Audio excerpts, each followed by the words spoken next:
Today's guest speaker, Toastmaster Mitchie Takeuchi. Speech title, Uncovering My Grandfather's Story, Far from Hiroshima. Uncovering My Grandfather's Story, Far from Hiroshima. Toastmaster Mitchie Takeuchi, take it away. Thank you so much, Toastmaster Ota, for amazing introduction. And I am so happy to be here today. It's like a magical opportunity for me to talk about my family with people in Hiroshima and other places, of course, in English. It's unbelievable. Anyway, let me begin. My journey with Toastmasters began when I unexpectedly met a group of passionate peace educators and nuclear disarmament activists, an encounter that felt both coincidental and destined. That moment reconnected me with my family's long forgotten experiences, and I instinctively sensed that I would one day need to speak about them in public. That realization led me to join Toastmasters with the goal of preparing myself for that important task. Hello, Hiroshima Phoenix Toastmaster members and distinguished guests. It's truly a pleasure to be here with you today. I'm deeply honored to be invited to speak at this special event hosted by this distinguished Hiroshima Phoenix Toastmasters Club. I would especially like to thank Araki-san for introducing me to this wonderful club. And I'd like to thank Ota-san to be a Toastmaster today, and Uehira-san and Sakamoto-san to be such a hard-working preparating committee. Having grown up in Hiroshima, it means a great deal to speak here at this club in this city during the 80th commemorative year of the atomic bombing. This moment carries deep personal and historical meaning for me, and I'm grateful to share it with you today. How did I discover Toastmasters? Well, I joined Toastmasters in 2013, a long time ago. A couple of years before that, I first heard about the Toastmaster Club from a friend of mine who was a member, and she was always a very good speaker. She spoke very highly of her experience, saying it was not only a great way to improve public speaking and leadership skills, but to be a part of the great community. She invited me to visit her club, and one day I did go as a guest. I was very impressed by how the meeting was structured, everything was timed, everybody had to participate, whether giving speeches, evaluating, and table topics. My friend was a fantastic speaker, and it was so clear this would be a great space for learning and personal growth. But at that time, I didn't feel that was something I really needed to do. I disliked public speaking fearlessly, so of course I would avoid any possible opportunity to have to do it. Therefore, I didn't think I really needed to join a Toastmaster at that time. Now, here is a little bit of my personal background. After graduating from high school in Hiroshima, I went to the United States to study psychology. I really wanted to be like Jane Fonda. She was a big star at that time.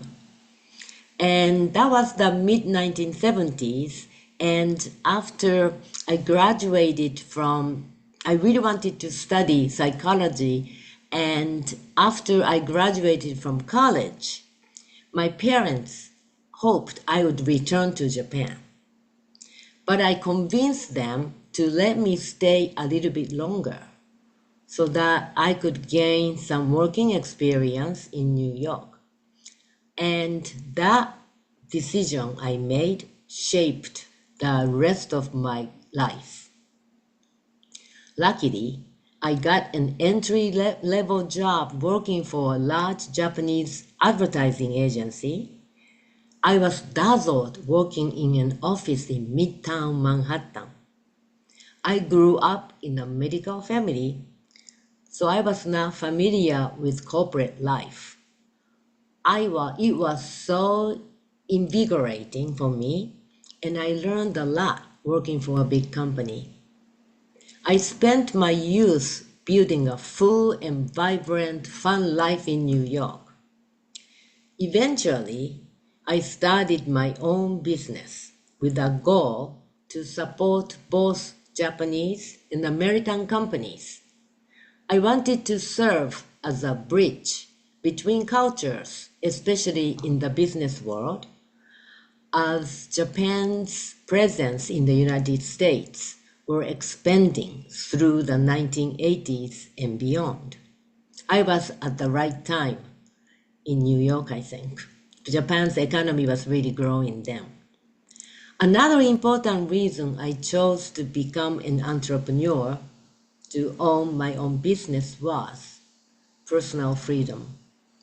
At that time, working for a company in the United States often meant you only get 2 weeks vacation every year. That wasn't enough for me, not because I wanted to party for so many days, but because there was one thing that I was carrying deep in my heart, which was a worry that I had about my mother. She had chronic heart conditions, and although she deeply missed me, she never asked me to give up my dreams. She really wanted me to pursue whatever I wanted to pursue. I know letting me go to New York was her big sacrifice. I knew how hard it was for my mother that I lived several thousand miles away. In those days, usually I could only call her maybe once a month because it was so expensive, even though I was making collect call, if you remember collect call. We wrote letters more. I wish we had a kind of communication platform like Line back then. Despite the distance and my absence, my mother supported me by living in the United States. Even though I was enjoying my career building, traveling, and many friends, I carried some sense of guilt about my absence from my mother. That's why having control over my schedule mattered greatly. I wanted to be able to return to Japan whenever necessary, to be with her, to care for her if necessary, and to honor what she gave up for me. Over the years of running my own business, the business landscape has continued to evolve. Clients' needs changed, industry shifted, Japanese economy tanked, so I had to find myself having to reinvent my work more than once. It wasn't always easy. Being a small business owner rarely is, but I welcomed that challenge. I loved collaborating closely with my clients and helping them reach their goals. That sense of connection with the Japanese and American community and purpose kept me going.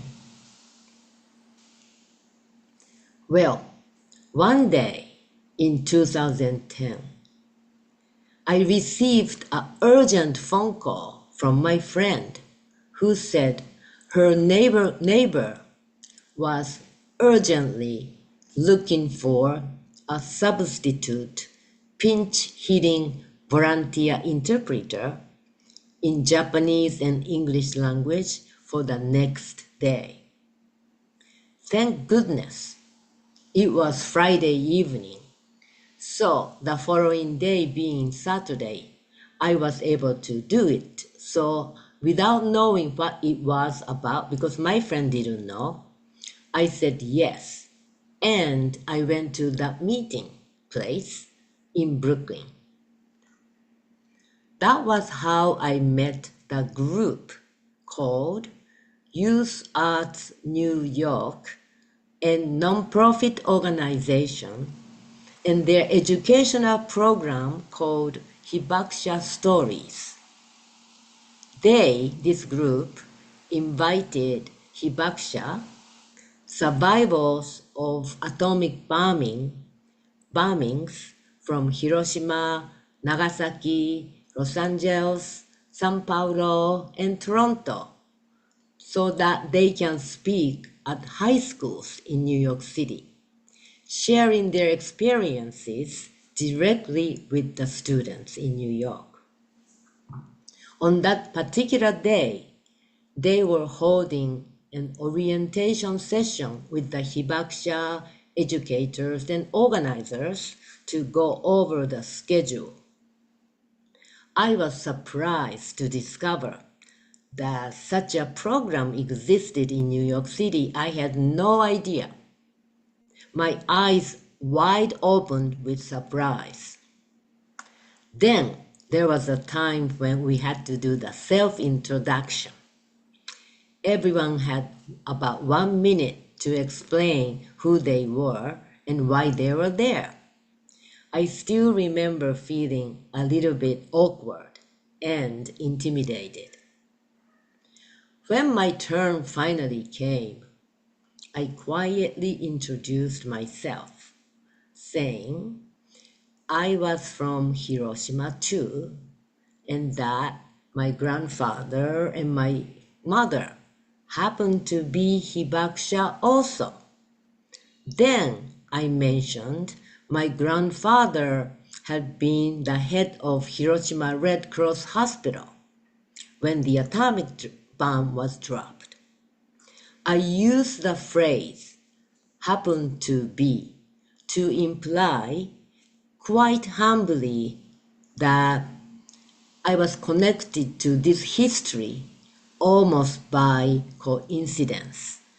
Just as one might say in Japanese, 偶然にも広島出身で、偶然にも被爆体験者の家族で、祖父は偶然にも日赤病院の院長をしていました。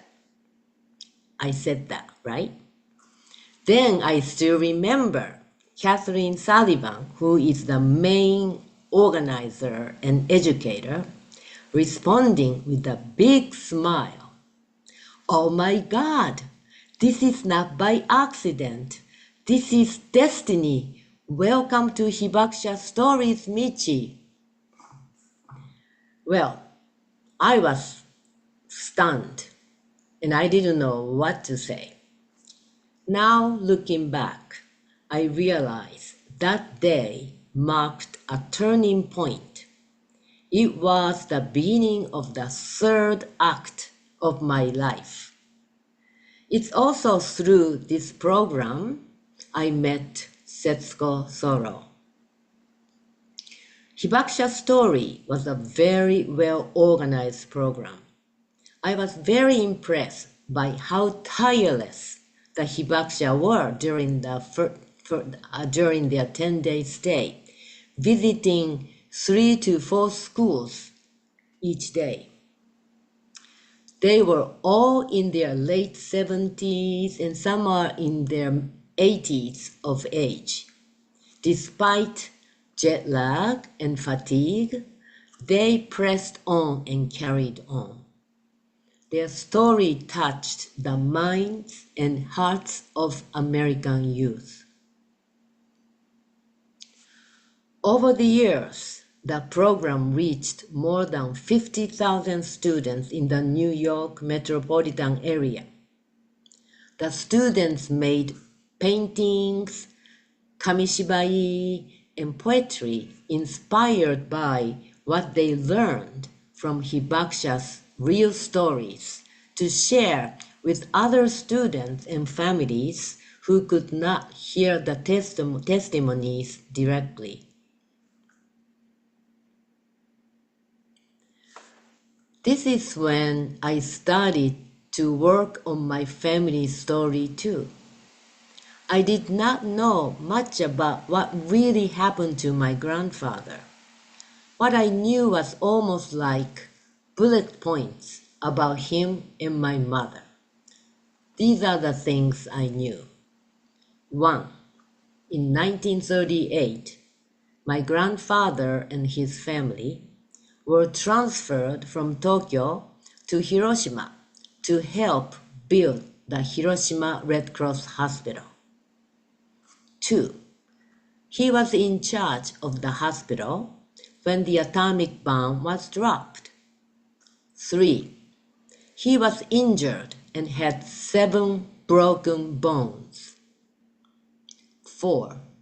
My mother went into Hiroshima City from Ushita, August 8th, looking for her father. She found her father seriously injured, so she stayed there for several days to take care of her father. This number 4 always amazed me, even though my mother only talked about this once or twice, because she was not supposed to say this to anybody else. Number 5, he gave a lecture to the Showa Emperor in Miyajima. All I really knew were these bullet points about what happened to my family. To weave a cohesive narrative, I realized I needed to start researching more deeply into what actually happened to him and our family. Setsuko-san and other Hibakusha activists strongly encouraged me to pursue my research about what my grandfather endured during the most difficult period at the Red Cross Hospital, from the immediate aftermath of the bombing through the years of rebuilding.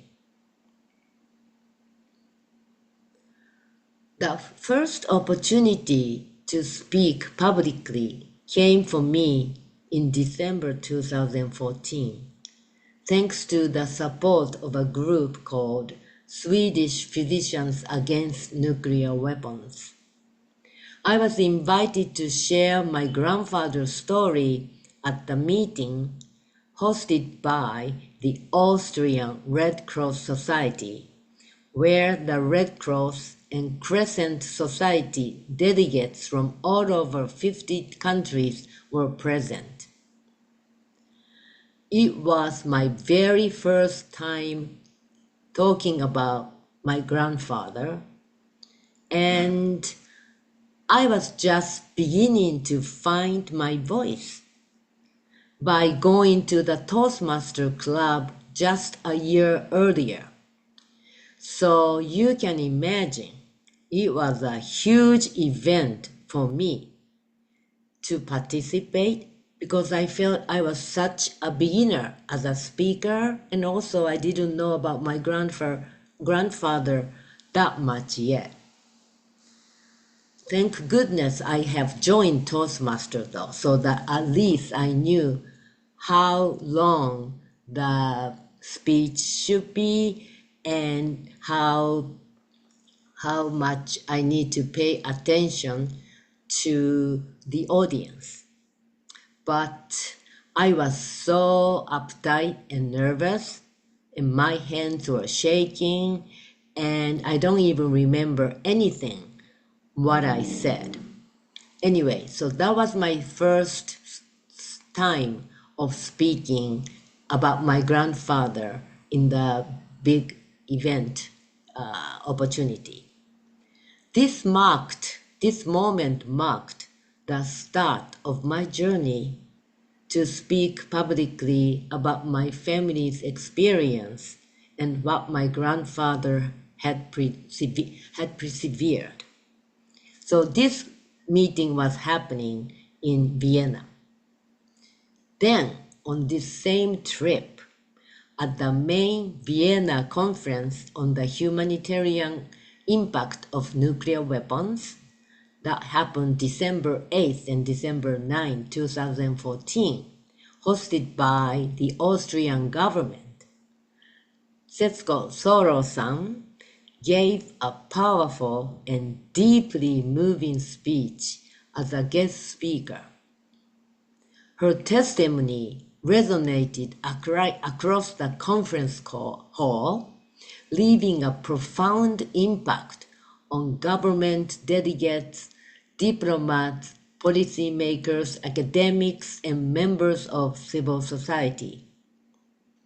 It was a pivotal moment, one that helped galvanize global support for nuclear disarmament. The Austrian government issued the humanitarian pledge at this landmark event and laid the foundation for what eventually became the Treaty on Prohibition of Nuclear Weapons, TPNW.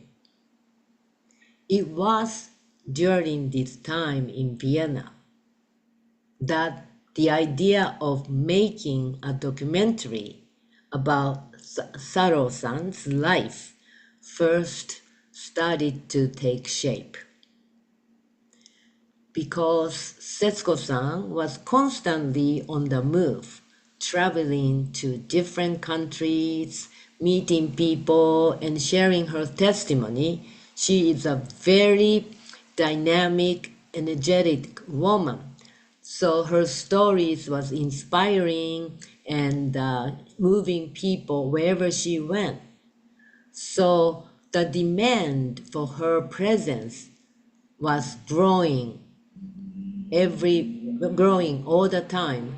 And she was already in her 80s. And the long distance travel and intense schedule were physically very exhausting for her. My directing partner, Susan, and I felt that something like a documentary film about her could carry her message far and wide without her being there and allowing her powerful story to reach future generations without requiring her to be everywhere in person. That's the reason. In February 2015, we began filming Thurlow-san. It was a very important year, the 70th anniversary of the Hiroshima and Nagasaki bombings, the NPT Treaty Review Meeting, which is NPT stands for Treaty on the Non-Proliferation of Nuclear Weapons, that review conference, which only takes place every 5 years, was happening that year. And Thurlow-san was nominated for the Nobel Peace Prize for the first time.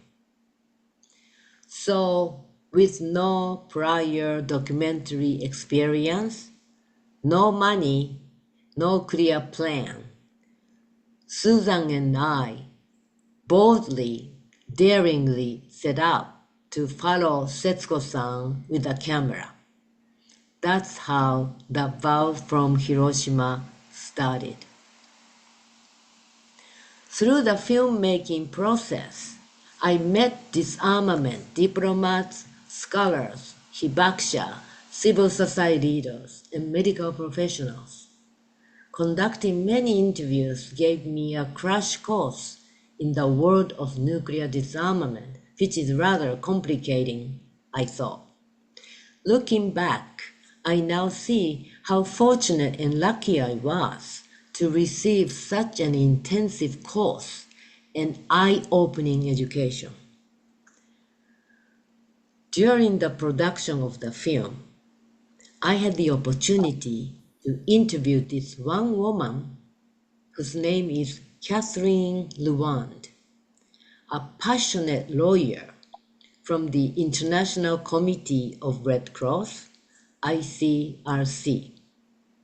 She started a powerful story, or she shared a powerful story about ICRC, 国際赤十字委員会, and their delegate, Fritz Bierfinger, who became the first foreigner to enter Hiroshima after the bombing.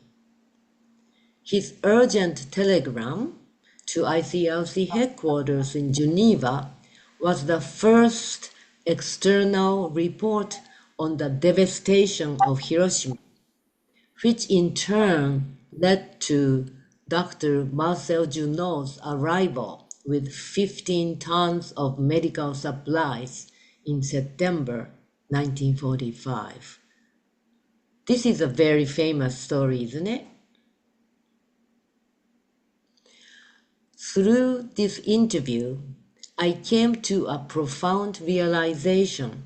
What happened at Hiroshima Red Cross Hospital became a catalyst for ICRC's humanitarian and legal stance principle against nuclear weapons. Just a month after the bombing, on September 5th, 1945, ICRC's president, Max Huber, issued one of the earliest global condemnations of nuclear weapons, declaring their use must be prohibited under international law. This was not a political statement, it was a humanitarian one, grounded in the suffering witnessed in Hiroshima and Nagasaki. The ICRC became the first international organization to argue that nuclear weapons violate the most basic principles of humanity. In many ways, the aftermath at the Hiroshima Red Cross Hospital shaped this enduring position of ICRC. It is a well-known history that Dr. Junot brought 15 tons of medical supplies to Hiroshima, but I wondered, how did this actually come about? Was it Dr. Junot's own initiative? What led a neutral humanitarian delegate of Red Cross to request support from the very military force, the American occupation force responsible for the devastation of the city? That question really stayed with me. It felt like something was missing as a thread, something that I really needed to trace and research. So I kept on doing some research as much as I could with very limited information sources about my grandfather's work. Then, in the spring of 2023, I found it. While cleaning out my parents' home, years after my parents had both passed, I stumbled upon the answer to my long-held questions. The answer was tucked inside an old black work notebook my grandfather had kept from around August 15, 1945, shortly after the atomic bombing.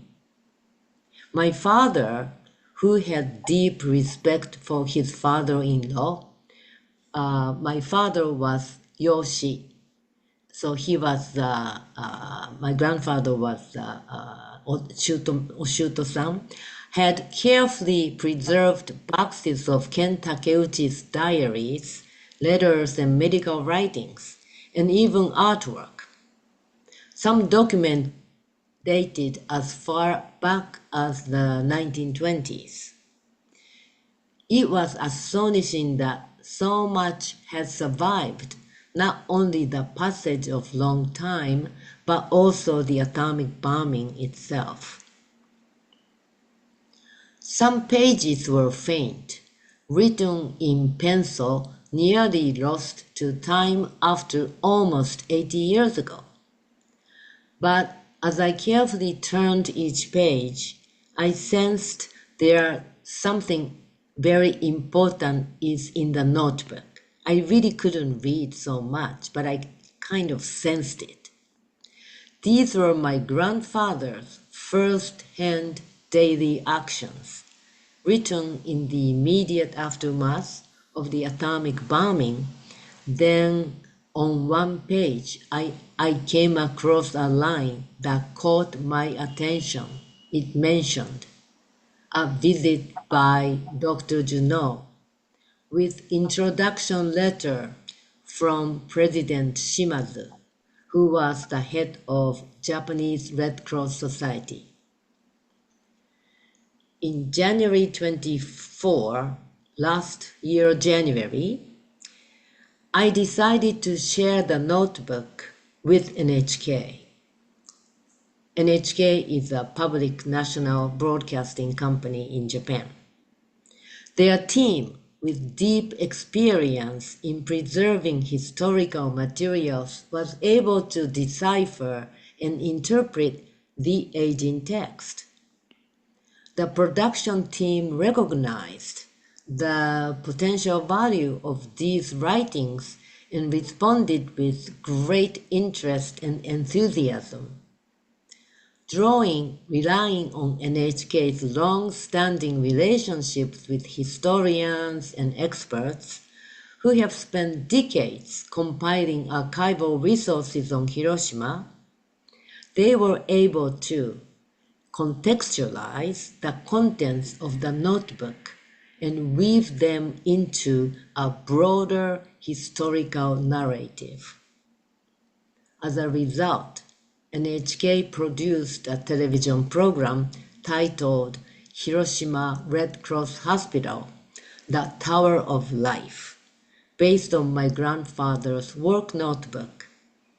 The program shed light on what truly happened at the hospital in the days and months following the bombing. The program aired nationwide last August 6th, and it happened very quickly, unlike our documentary.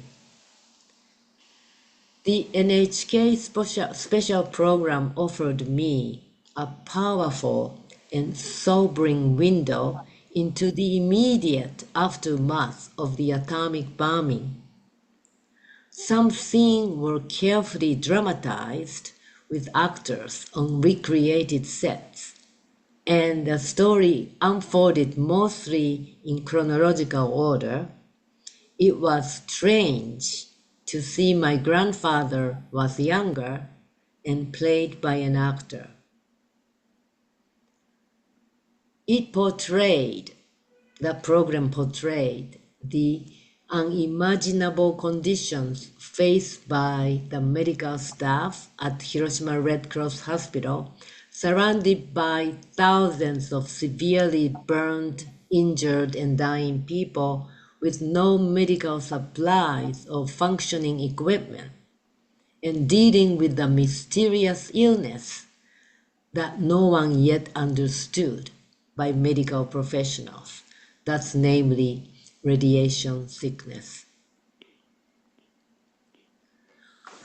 Also, as I said, I had long known that my grandfather suffered 7 broken bones. I never really understood what that meant.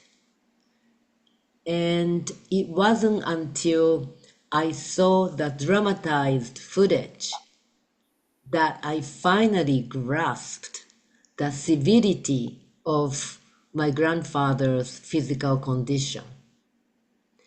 Reading about injury is one thing, but seeing it, the pain, the helplessness, and the overwhelming chaos described so vividly made it real in a way that words never could. The program helped me appreciate, on a far deeper personal level, the physical and emotional ordeal my grandfather and his colleagues endured while continuing to care for the patients. I also did not know that there were so many staff in the hospital. Of more than 550 doctors and nurses at the hospital, over 50 were killed instantly, and more than 250 were severely injured. And obviously, my grandfather was among them, crushed by a heavy door and his body pierced all over by shattered glass. But despite his injuries, he led the surviving medical staff, working day and night to care for the wounded and those suffering from radiation sickness, a phenomenon no one yet understood. The dedication of the medical staff, who were also sick and injured, was extraordinary. The TV program reassured and articulated in more details about the ICRC story too. More than what I have seen the few words in my grandfather's notebook, NHK described. See, as I mentioned earlier, the Red Cross story begins with a man named Fritz Bilfinger, a delegate from the ICRC. Then NHK continued to portray. On August 29, 1945, just weeks after the bombing, he arrived at the Hiroshima Red Cross Hospital with the original mission that had been to assess the condition of prisoners of war. But once he saw the scale of the devastation and human suffering in Hiroshima, his focus immediately shifted. It was then my grandfather, Ken Takeuchi, met with him. He described the hospital's desperate situation.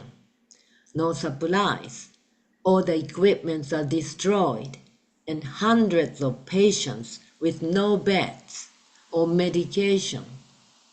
He pleaded with Bilfinger, asked him to help secure medical relief and supplies. He asked for help. And in response to that, within just 10 days, Dr. Junot, a senior ICRC delegate and military doctor, arrived in Hiroshima. Dr. Junot had negotiated personally and directly with the American occupation forces, and thanks to his efforts, 6 U.S. military planes followed him, carrying 15 tons of urgently needed medical supplies. It was the first international humanitarian responses to the atomic bombing. When Dr. Junot toured the hospital, my grandfather showed him the full extent of the suffering. My grandfather studied in Germany and United States, so he was able to speak the language. Patients were lying on the floor, and doctors and nurses were doing everything they could. Despite their own injuries and the total lack of resources, Dr. Junot later wrote that the courage and determination of the hospital staff left a deep impression in him. Those doctors and nurses, many of them wounded themselves, were among the world's first responders to the effects of nuclear weapons and radiation sickness. This moment of solidarity across borders, across ideologies, was rare in the early days after the bombing, and it marked a crucial turning point in the international awareness of Hiroshima's humanitarian crisis. Then the TV program continued to explain. When the occupation forces later arrived in the city, my grandfather took steps to protect both his team and their patients. He raised a large Red Cross flag above the hospital and posted English language signs to clearly indicate to the occupation forces that the facility was a neutral medical institution. He also instructed all staff to wear Red Cross armbands to identify themselves as humanitarian workers. He was especially concerned about protecting the young nurses and nursing students at the Red Cross nursing school, as well as the many vulnerable patients in their care. Then, on October 8th, just 2 months after the bombing, a devastating tragedy struck. Dr. Yasuda Toshio, a 31-year-old physician who had been working tirelessly alongside his colleagues, took his own life inside the hospital. Overwhelmed by the relentless suffering and the hopelessness that surrounded him, he could no longer bear the emotional burden. His death came as a profound shock to the already exhausted medical staff who have been holding on with every ounce of strength they had. In 1946, my grandfather agreed to allocate space within the hospital to a newly arrived American research team organized under the U.S. National Research Council. Their mission was to study the effects of radiation exposure. My grandfather cooperated with them fully, motivated by the hope that American research might help identify treatments for radiation-related illnesses, which continue to afflict so many survivors who were suffering with mysterious disease. But what followed was deeply disappointing. Despite his openness and support, American research findings were never shared with him. Even more troubling, the Japanese patients who were studied were never informed of their diagnosis or offered treatment. Many survivors later said that they felt used by Americans as if they were guinea pigs, merely subjects for scientific observation, which is humiliating. From 1945 to 1948, while treating countless survivors, my grandfather also carried the heavy responsibility of leading a severely damaged hospital. The exterior of the building was standing, but inside of the hospital was completely destroyed. With an overworked and often injured staff, he worked tirelessly to restore basic medical services, despite receiving no financial support from the Japanese government. At the same time, he was in constant negotiation with American occupation forces to secure the hospital's ability to function as a medical facility and serve the community. I had no idea.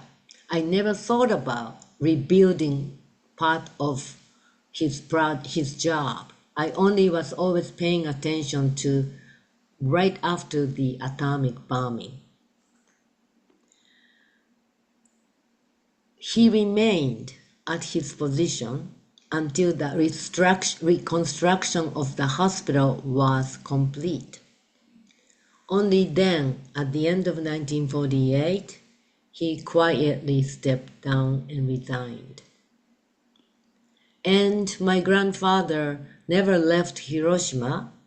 He chose to spend the rest of his life among the people and city he had served. In 1946, he wrote this haiku. 夏草や廃墟に立てば去りがたし Grass is growing, standing in the ruins, impossible to leave. After his resignation, he opened a small private clinic and continued to advise fellow physicians treating hibakusha. His commitment to the survivors and to Hiroshima never wavered.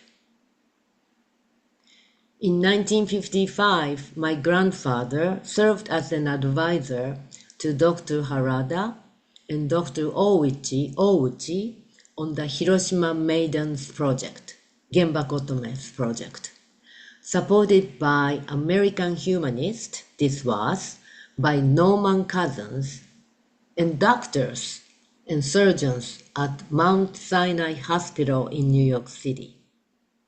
The project brought 25 young women, many with faces severely disfigured by burns from the bombing, to the United States for reconstructive surgery. In return, Ken Takeuchi shared some medical records with Mount Sinai surgeons when they visited Hiroshima.